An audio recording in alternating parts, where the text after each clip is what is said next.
Hello, नमस्कार दोस्तों। Success point study अब चैनल पे आपका हार्दिक स्वागत है।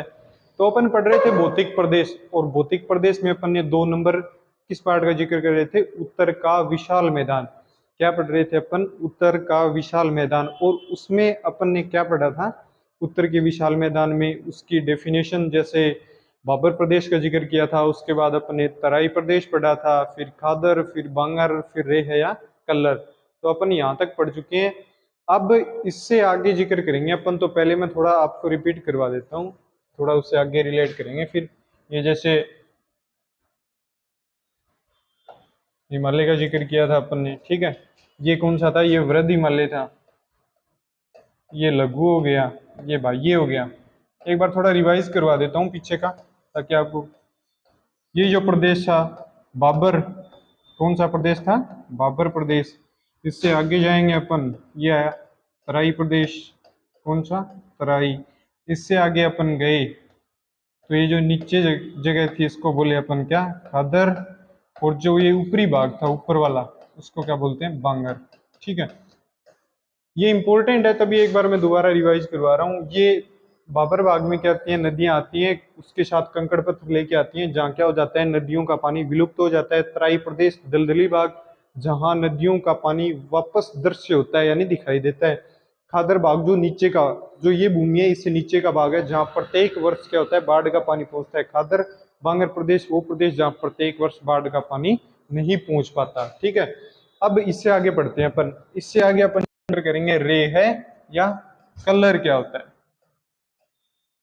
कलर क्या होता है, इसकी डेफिनेशन अपन ने कल नहीं लिखी।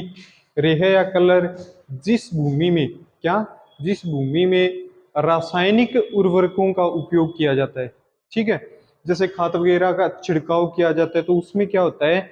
बहुत अधिक छिड़काव करने पर परत पे, वो जमीन पे एक परत जम जाती है, रासायनिक परत जम जाती है, जो सफेद एक पट्टी सी, उसको क्या बोलते हैं? रे है या कलर बोलते हैं। ठीक है, क्या है? रसायनों के छिड़काव से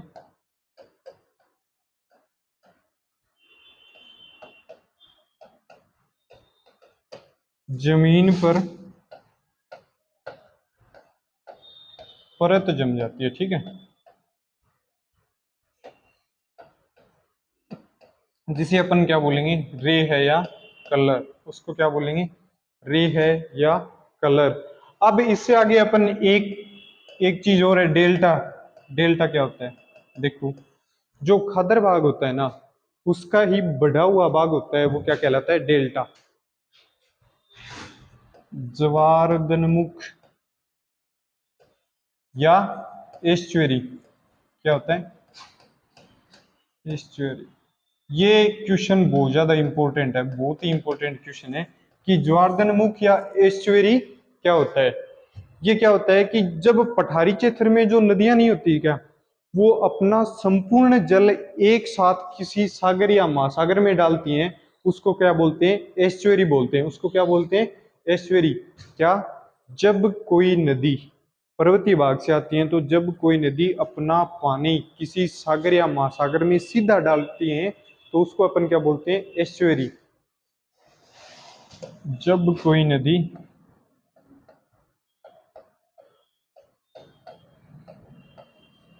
सागर या महासागर में सीधा पानी डालती है, उसे क्या कहते हैं अपन? ज्वारदमुख या एस्चुअरी। उसको क्या बोलेंगे अपन? ज्वारदमुख या एस्चुअरी बोलेंगे। इसके एग्जाम्पल हैं, ऐसी कौन कौन सी नदी हैं, ये भी पूछ लेते हैं। तो वो कौन सी हैं? नर्मदा और ताप्ती, दो नदी हैं, नर्मदा व ताप्ती नदी। अब इनका एक और क्वेश्चन भी है, वो बहुत इंपॉर्टेंट है। क्या है? कि भ्रंश घाटी में बहने वाली नदियां कौन कौन सी है? कौन सी घाटी में? भ्रंश घाटी में बहने वाली नदियां कौन कौन सी है? तो भ्रंश घाटी का मतलब समझो पहले क्या होती है। जैसे दो पहाड़ हो गए, दो पहाड़, जैसे ये दो पहाड़ हो गए, और उसके बीच में जो बहती है ना नदी, उसको क्या बोलते हैं अपन? भ्रंश घाटी।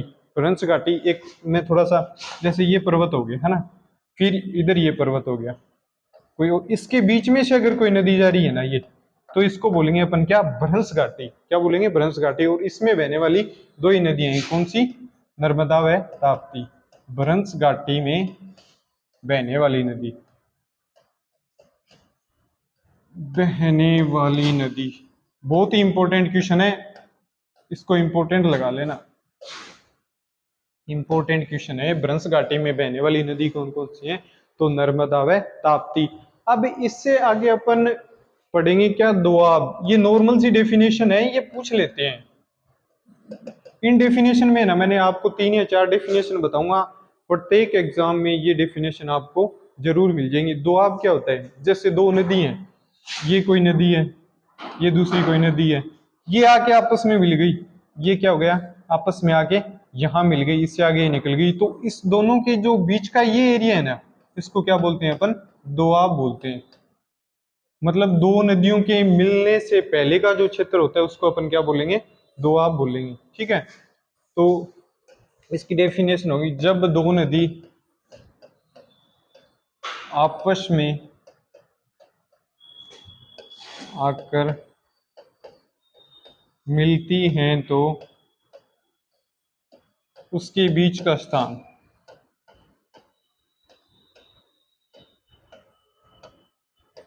क्या कहलाता है? दोआब कहलाता है। क्या कहलाएगा? दोआब। ठीक है, ये वो क्या कहलाएगा? दोआब। इतना समझ में आ गया होगा आपको। इससे आगे अपन देखो क्या जिक्र करेंगे। अपन ने पढ़ा था उत्तर का विशाल मैदान। क्या पढ़ा था? उत्तर का विशाल मैदान। अपन ने उसमें जिक्र कर लिया था पश्चिमी और पूर्वी भाग का। ठीक है, तो मैंने आपको पश्चिमी में बताया था कि कौन सी? सिंधु नदी। और अगर भारत की बात की जाए उत्तर पश्चिम में, तो सतलज नदी बहती है। अगर पूर्वी भाग की बात की जाए तो वहां कौन सी? ब्रह्मपुत्र नदी।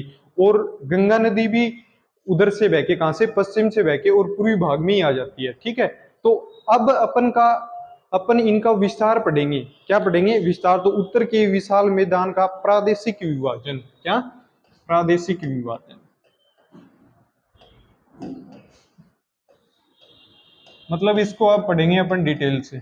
ठीक है, सबसे पहले इसमें अपन किसका जिक्र करेंगे? सिंधु नदी का।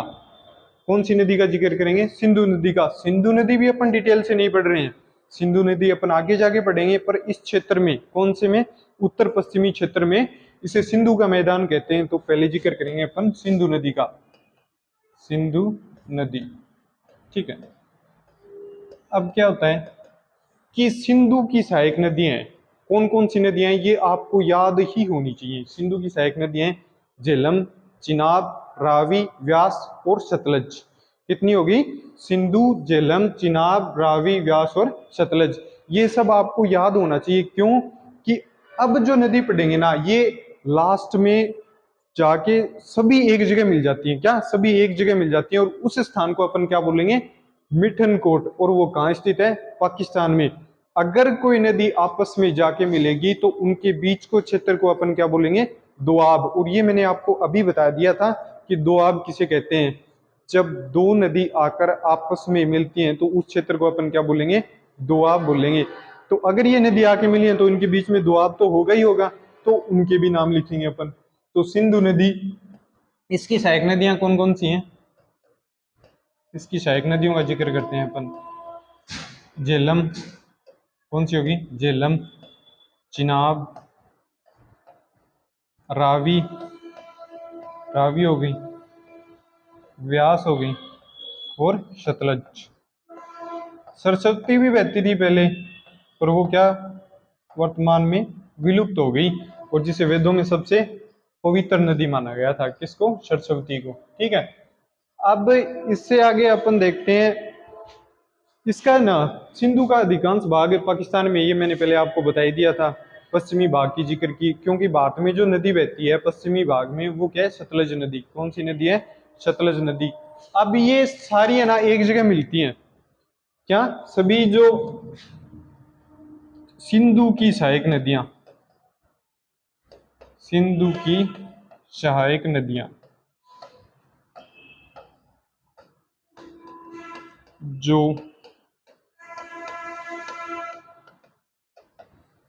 पाकिस्तान में, और कहा? मिठनकोट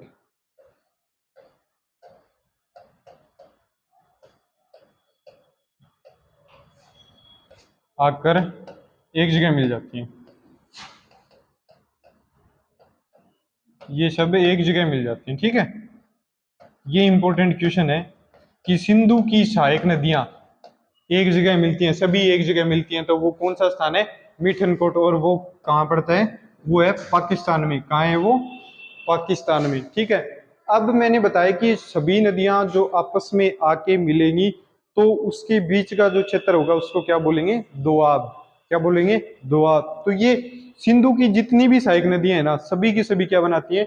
दोआब बनाती हैं। क्या बनाती हैं? दोआब। तो ये भी क्वेश्चन इंपॉर्टेंट है, यहां से भी बहुत सी बार क्वेश्चन पूछ लिया जाता है, ठीक है।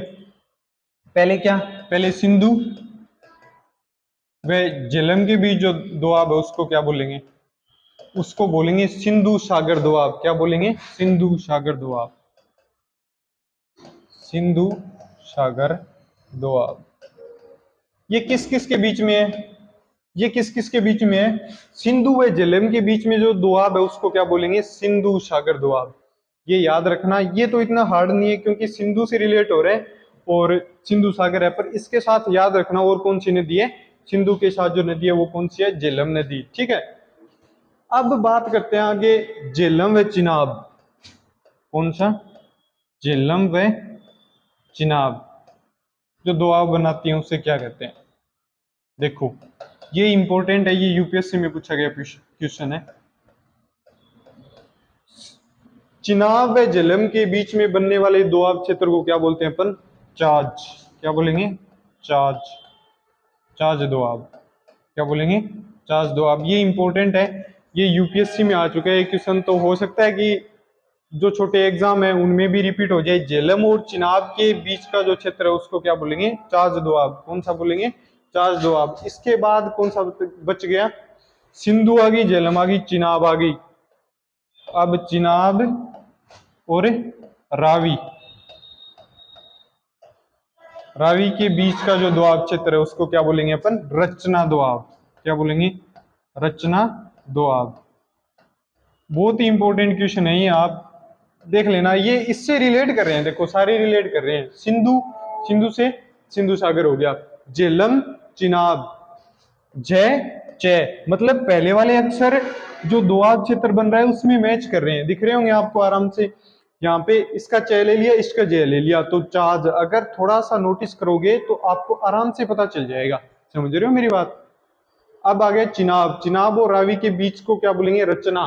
तो च, इससे च ले लिया, इससे रे ले लिया, क्या हो गया? रच। आगे ना जुड़ गया, तो इससे आपको ये कि लगभग पता चल जाएगा कि कौन कौन सी नदियों के बीच में दोआब क्षेत्र है। समझ रहे हो बात? अब इससे आगे अपन बात करेंगे चिनाब रावी, रावी व व्यास। किसके बीच की बात करेंगे अब?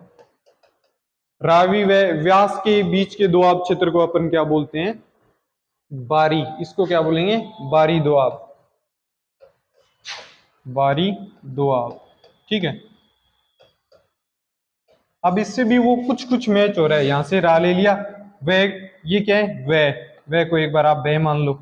शेप दोनों की सेम ही है, देख लो, वह की और वह की शेप लगभग सेम है, तो बारी दोआब। इससे आइडिया लग सकता है, बाकी एग्जैक्ट नहीं बता रहा मैं, इससे आपको ये आइडिया लग सकता है कि ये कौन कौन से के बीच दोआब क्षेत्र है। समझ रहे हो मेरी बात? तो ये कौन सा हो गया? रावी व व्यास के बीच कौन सा दोआब हो गया? बारी दोआब। उधर से रा ले लिया और ये वह ले लिया, वह का इसने मतलब सेम सी है बिल्कुल, आपको आइडिया लग जाएगा। वह और वह में ज्यादा डिफरेंस नहीं होता, तो इससे आपको क्या है? आइडिया लग जाएगा। आगे कौन सा रह गया? व्यास व कौन सी? हाँ, व्यास व सतलज के बीच का। कौन से? व्यास और सतलज।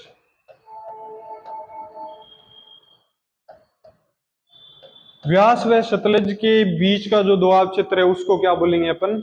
विस्त दोआब। क्या बोलेंगे? विस्त दोआब। क्या बोलेंगे इसको? विस्त दोआब, ठीक है। इतना समझ में आ गया? इसको क्या बोलेंगे अपन? विस्त दोआब। ये इंपॉर्टेंट है, बहुत सी बार एग्जाम में पूछ लेते हैं, तो इससे ज्यादा कोई हार्ड वाली बात है नहीं इसमें। इसका वह मैच हो रहा है, इसका शय मैच हो रहा है, अगर आइडिया लगाओगे ना तो आराम से पता चल जाएगा। और इतना कॉमन सेंस शायद आप में होगा भी, क्योंकि ये बातें ज्यादा बताने की नहीं होती, इससे आपको आइडिया लग ही जाता है कि कौन कौन सी। अब इससे आगे जो गंगा नदी बहती है उसके गंगा के मैदान की बात कर लेते हैं, ठीक है। आगे क्या हो गया? गंगा का मैदान। इसका विस्तार कहां से कहां तक है? यमुना नदी से लेके कहां से? यमुना से, और बांग्लादेश का जो पश्चिमी भाग है ना, कहां तक? बांग्लादेश के पश्चिमी भाग तक ये फैला हुआ है। इसका क्षेत्र गंगा का मैदान। समझ में आ गई इतनी बात? इसका विस्तार कहां से कहां तक है? यमुना नदी से लेके बांग्लादेश के पश्चिमी भाग तक। अब इसके विस्तार की बात कर लेते हैं कि इसका विस्तार कुल कितने क्षेत्र में है। ठीक है, तो इसका विस्तार है वो कितने में है? 1400 किलोमीटर में। 1400, 1400 किलोमीटर। ठीक है, आगे बात समझ में। इसका विस्तार कितने क्षेत्र में है? इसका विस्तार है वो 1400 किलोमीटर में है। ठीक है, अब इससे आगे अगर बात करते हैं तो इसके 3 भाग हैं। पूछ लेते हैं कि कौन कौन से कहाँ हैं। तो एक पहला भाग होगा वो कौन सा होगा? ऊपरी भाग। दूसरा कौन सा होगा? मध्य भाग। और तीसरा जो भाग होगा उसको क्या बोलेंगे अपन? निम्न भाग। क्या बोलेंगे? निम्न भाग। तो पहले कौन से की बात करते हैं अपन? पहले करते हैं ऊपरी भाग, 1 नंबर का ऊपरी भाग। ऊपरी गंगा का मैदान, इसको क्या बोलते हैं? ऊपरी गंगा का मैदान। ये कहां से कहां तक है? दिल्ली से, दिल्ली से कहां तक है? इलाहाबाद। दिल्ली से कहां तक है? इलाहाबाद तक है ये। ठीक है, आगे बात समझ में। पहला कौन सा था? पहला था अपना ऊपरी गंगा का मैदान, जो कहां से? दिल्ली से इलाहाबाद तक है। अगर दूसरे की अपन बात करेंगे तो वो कौन सा है? मध्य गंगा का मैदान। कौन सा है? मध्य गंगा का मैदान। वो कहां से कहां तक है? वो इलाहाबाद से कहां तक? फरक्का तक। ये कौन सा है? मध्य गंगा का मैदान। मध्य गंगा का मैदान। और ये कहां से कहां तक है? इलाहाबाद से फरक्का तक।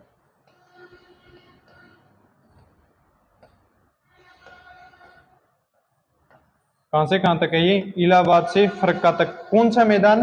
मध्य गंगा का मैदान। अब आगे कौन सा रह गया? 3 नंबर, निम्न गंगा का मैदान। कौन सा? निम्न गंगा का मैदान। ये कहाँ है? ये बिहार में है और पश्चिम बंगाल में है। कहाँ? बिहार प्लस पश्चिम बंगाल। समझ गए? ये कहाँ का है? ये बिहार और पश्चिमी बंगाल में है। ठीक है, अब इतना समझ में आ गया होगा। पूछ लेते हैं कि उत्तरी मैदान कहाँ से कहाँ तक है। इसके बाद उत्तरी मैदान कहां से कहां तक था? दिल्ली से इलाहाबाद। अगर मध्य गंगा का मैदान की बात करें तो इलाहाबाद से फरक्का। और निम्न गंगा का मैदान फरक्का से बिहार या यूपी। ये किस तरफ बढ़ रहा है आपको पता चल रहा है? पश्चिम से पूर्व की ओर बढ़ रहा है। क्या? पश्चिम से पूर्व की ओर बढ़ रहा है। देख लो कहां गया? दिल्ली। दिल्ली से इलाहाबाद आ गई, इलाहाबाद से फरक्का, और फिर बिहार व वेस्ट बंगाल या पश्चिम बंगाल तक। ठीक है, अब इससे आगे अपन जिक्र कर लेते हैं किसका? उधर से पूर्वी भाग में कौन सी नदी बहती है? ब्रह्मपुत्र नदी। कौन सी बहती है? ब्रह्मपुत्र नदी। तो अब इससे आगे अपन जिक्र कौन सी नदी का करेंगे? ब्रह्मपुत्र के मैदान का बात कर रहे हैं अपन, प्रॉपर नदी की बात नहीं कर रहे, वो अपन आगे पढ़ेंगे। ठीक है, तो आप पढ़ेंगे ब्रह्मपुत्र का मैदान। ये क्या हो गया? ब्रह्मपुत्र का मैदान। इसका अधिकांश भाग असम में होने के कारण इसे क्या बोलते हैं? असम का मैदान भी बोल देते हैं। क्या बोल देते हैं? असम का मैदान। इसे क्या बोल देते हैं? असम का मैदान भी बोल देते हैं, क्योंकि इसका अधिकांश भाग कहाँ है? असम में। असम में होने के कारण इसे क्या बोलते हैं? असम का मैदान। क्या होता है कि देखो, जब नदियां आती हैं तो अपने साथ मिट्टी ले आती हैं। क्या ले आती हैं? मिट्टी ले आती हैं। उनसे क्या बन जाते हैं? द्वीप। पर जो ब्रह्मपुत्र नदी पे है ना, एक द्वीप बना है जिसका नाम क्या है? मांजुली द्वीप। क्या है? मांजुली द्वीप। इंपॉर्टेंट क्वेश्चन है, ध्यान रखना। मांजुली द्वीप ये है कहाँ? असम में। ये विश्व का सबसे बड़ा नदीय द्वीप है। क्या है? ये विश्व का सबसे बड़ा नदीय द्वीप है। विश्व का सबसे बड़ा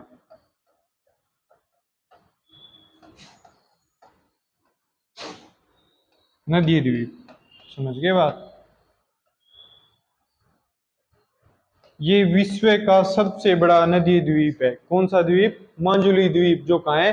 असम में। और कौन सी नदी पे है? ब्रह्मपुत्र नदी पे। पहले पूछ सकता है माजुली द्वीप कहाँ है? असम में। कौन सी नदी पे है? ब्रह्मपुत्र पे। और ये क्या है? विश्व का सबसे बड़ा नदी द्वीप कौन सा है? तो भी क्या होगा? माजुली द्वीप। बहुत ही इंपॉर्टेंट क्वेश्चन है, कैसे भी घुमा के पूछ सकता है। अगर आपको याद होगा तो आपको कोई दिक्कत नहीं आएगी। और इस क्षेत्र में किसकी खेती की जाती है? कौन से क्षेत्र में? जो ब्रह्मपुत्र का मैदान है, इसमें किसकी?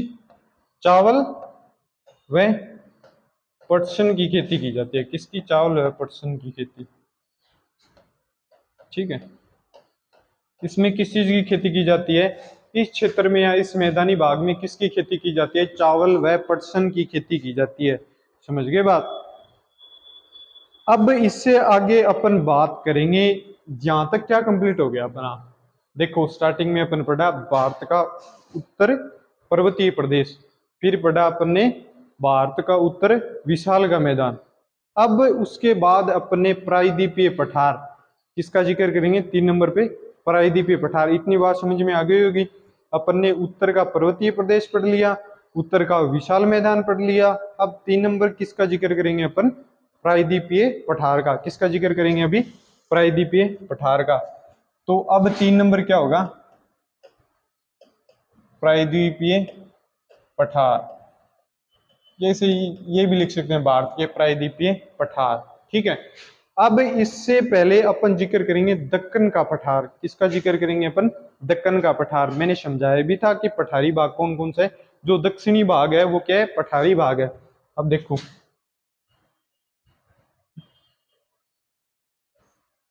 ये देखो, यहां से बताता हूं मैं आपको। ये क्या है? गुजरात। यहाँ क्या है? काठियावाड़, या इसको क्या बोलते हैं? सौराष्ट्र का पठार। क्या बोलेंगे? सौराष्ट्र का पठार। ठीक है। जहां ये बाग है, इसमें कौन सा पठार है? मालवा का पठार। मालवा का पठार। इससे ऊपर थोड़ा ये जो बाग है, इसे क्या बोलते हैं? हाड़ौती का पठार। हाड़ौती का पठार। और यहां एक है मराठावाड़ा। कौन सा है? मराठावाड़ा। ठीक है। ये क्या हो गया? मराठावाड़ा। इससे यहाँ क्या एक, यहाँ इस क्षेत्र में एक पठार है जिसका नाम क्या है? छोटा नागपुर का पठार। क्या है? छोटा नागपुर का पठार। ये सबसे इंपॉर्टेंट है। छोटा नागपुर का पठार। क्या है? छोटा नागपुर का पठार। यहाँ भी एक मैसूर का पठार। क्या? मैसूर। मैसूर का पठार भी है। लगभग इतने ही है। अगर कोई एक दो छोटा होगा तो मैं आपको उसके बारे में बता दूंगा। ठीक है। अब इसका जिक्र कर लेते हैं कि ये, अगर आपको मैप क्लियर होता ना तो एकदम आपको एग्जैक्ट पता चल जाता कि यहाँ कौन सा स्टेट है, यहाँ कौन सा स्टेट है, यहाँ कौन सा स्टेट है जिस क्षेत्र में हाड़ौती का पठार है। काठियावाड़ सौराष्ट्र कहाँ है ये भी पता चल जाता आपका। मराठावाड़ा का पठार कहाँ है, मैसूर का पठार कहाँ है। अगर आप मैप क्लियर कर लोगे तो आपको बिल्कुल भी दिक्कत नहीं आएगी। क्या? बिल्कुल भी दिक्कत नहीं आएगी। 1 नंबर में बता देता हूँ, हाड़ौती का पठार। क्या? हाड़ौती का पठार। कौन सा पढ़ेंगे? हाड़ौती का पठार। ये कहाँ है? ये राजस्थान के दक्षिण पूर्वी भाग में। कौन से? राजस्थान के दक्षिण पूर्वी भाग में। हाँ, स्थित है। राजस्थान के दक्षिण पूर्वी भाग में स्थित है। कौन सा? हाड़ौती का पठार। इसके बाद अपन ने बात की कौन से की? मालवा का पठार। डिटेल से आगे पढ़ेंगे, पहले मैं आपको इसकी लोकेशन बता देता हूँ। अगला कौन सा था? मालवा का पठार। कौन सा था? मालवा का पठार। ये कहाँ है? ये राजस्थान प्लस एमपी, राजस्थान व मध्य प्रदेश की सीमा पे स्थित है। Rajasthan plus MP. एमपी समझ गए होंगे, मध्य प्रदेश। राजस्थान प्लस मध्य प्रदेश की सीमा पे स्थित है। कौन सा? मालवा का पठार। अब 3 नंबर पे अपन पढ़ते हैं काठियावाड़। कौन सा पढ़ते हैं? काठियावाड़, जिसे क्या बोलते हैं? सौराष्ट्र भी बोलते हैं। क्या बोलते हैं? सौराष्ट्र। सौराष्ट्र का पठार। ये कहाँ स्थित है? ये है गुजरात में। कहाँ होगा ये? गुजरात में। ये गुजरात। ठीक है। अब इससे आगे अगर अपन जिक्र करते हैं 4 नंबर का, तो वो कौन सा था? मराठावाड़ा। कौन सा था? मराठावाड़ा। ये कौन सा था? मराठावाड़ा। और ये कहाँ स्थित है? ये है महाराष्ट्र में। ये कहाँ होगा? महाराष्ट्र में। ये महाराष्ट्र में। इससे आगे अपन पढ़ेंगे किसका? मैसूर। 5 नंबर कौन सा था? मैसूर। मैसूर का पठार। कौन सा था? मैसूर का पठार। जो कहाँ है? मैसूर आपको पता ही है कहाँ है? कर्नाटक में है। ये जगह का नाम भी आपको याद होगा, उससे ही पता चल रहा है कि मैसूर का पठार कहाँ है। ये है कर्नाटक में। अब एक और रह गया, छोटा नागपुर का पठार। कौन सा? छोटा नागपुर का पठार। छोटा नागपुर का पठार ये सबसे इंपॉर्टेंट है। इसमें क्या है? सबसे इंपॉर्टेंट है। जो कहाँ है? मुख्यतः ये कहाँ है? झारखंड में। ये कहाँ है? झारखंड में। तो प्रायद्वीपीय अगर पठार की बात करें तो वो कौन सा है? भारत का दक्षिणी भाग। कौन सा है? भारत का दक्षिणी भाग। और ये क्या है? ज्वालामुखी के फटने से जो मैग्मा नहीं निकलता, ज्वालामुखी के फटने से, उससे इस क्षेत्र का निर्माण हुआ है। और ये बहुत ही कठोर भूमि है यहाँ। ठीक है, इसीलिए इसको क्या बोला गया है? पठारी भाग। और ये कहाँ स्थित है? भारत के दक्षिणी भाग में स्थित है। अब सबसे पहले अपन कौन सा पढ़ेंगे? इंपॉर्टेंट है, उसी का जिक्र करेंगे। छोटा नागपुर का पठार। 1 नंबर लेते हैं अभी। 1 नंबर पढ़ते हैं सबसे पहले, छोटा नागपुर का पठार। छोटा नागपुर का पठार, इसके बारे में अपन चर्चा करते हैं। ठीक है, छोटा नागपुर का पठार मैंने आपको बता ही दिया था कि कहाँ है? झारखंड में है। पर ये 1-2 स्टेट में और भी फैला हुआ है, पर मुख्यतः ये कहाँ स्थित है? मुख्यतः ये झारखंड में स्थित है। कहाँ है? झारखंड में। अब इसकी बात करते हैं, इसकी औसत ऊंचाई कितनी है? किसकी बात करें? औसत ऊंचाई तो इसकी 750 मीटर है। औसत ऊंचाई कितनी है? 750 मीटर। कितनी रहेगी? 750 मीटर। अब ये मैं बता देता हूं कि किस किस क्षेत्र में फैला हुआ है, कहाँ कहाँ फैला हुआ है ये। तो ये हो गया छत्तीसगढ़ में, कुछ भाग इसका छत्तीसगढ़ में है, फिर पश्चिम बंगाल में भी है, फिर कहाँ है? ये बिहार में भी है, और झारखंड में भी है। ठीक है, झारखंड में भी है। मुख्य रूप से ये कहाँ है? मुख्य रूप से अगर बात की जाए छोटे नागपुर के पठार की, तो ये कहाँ स्थित है? झारखंड में। कहाँ स्थित होगा? झारखंड में। क्या है कि ये छोटे नागपुर के पठार में सर्वाधिक खनिज पाए जाते हैं। क्या पाए जाते हैं? सर्वाधिक खनिज पाए जाते हैं। इसीलिए इसे भारत का रूर भी कहते हैं। क्या क्या कहते हैं इसे? भारत का रूर या अजायब घर भी कहते हैं।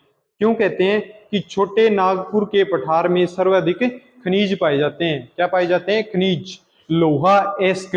और अगर बात की जाए कोयला कौन सा मिलता है, तो बिटुमिनस। कौन सा? बिटुमिनस। और उस कोयले का उपनाम क्या है? इसे गोडावन नाम से भी जानते हैं। ठीक है, तो ये सर्वाधिक कहां से मिलता है बिटुमिनस? ये छोटे नागपुर के पठार से मिलता है।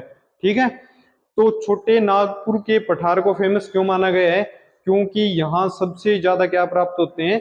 खनिज प्राप्त होते हैं। ठीक है, लोहा, एस्क।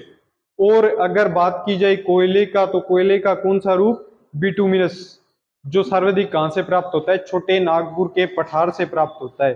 ठीक है, इसे समझो, छोटे नागपुर के पठार सर्वाधिक खनिज।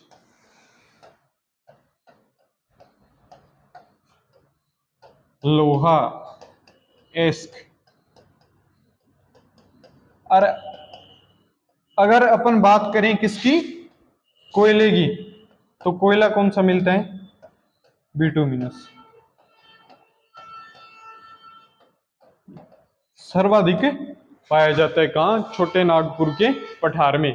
ठीक है, और इसीलिए इसमें सर्वाधिक खनिज पाए जाने के कारण इसे क्या बोलते हैं? इसे भारत का रूर भी बोलते हैं। क्या बोलते हैं? भारत का रूर, या फिर इसको क्या बोलते हैं? भारत का अजायब घर भी बोलते हैं। क्या बोलते हैं इसे? अजायब घर। आगे इतनी बात समझ में क्यों बोला गया है? क्योंकि यहाँ सर्वाधिक खनिज पाए जाते हैं। अब इस पठार से एक नदी जाती है। कौन सी नदी है? नदी, उसका नाम क्या है? दामोदर नदी। कौन सी नदी है? दामोदर नदी। इस भाग से एक नदी गुजरती है, उसका क्या नाम है, दामोदर नदी। और ये क्या करते हैं, इस भाग को दो भागों में विभाजित कर देती है। कितने में, ये जो छोटा नागपुर का पठार है इसको दो भागों में विभाजित कर देती है। उत्तरी भाग है उसको क्या बोलेंगे, हजारीबाग, और जो दक्षिणी भाग है उसको क्या बोलेंगे, रांची का पठार। क्या बोलेंगे, रांची का पठार, दो भागों में विभाजित। उत्तरी भाग है उसको क्या बोलेंगे अपन, हजारीबाग।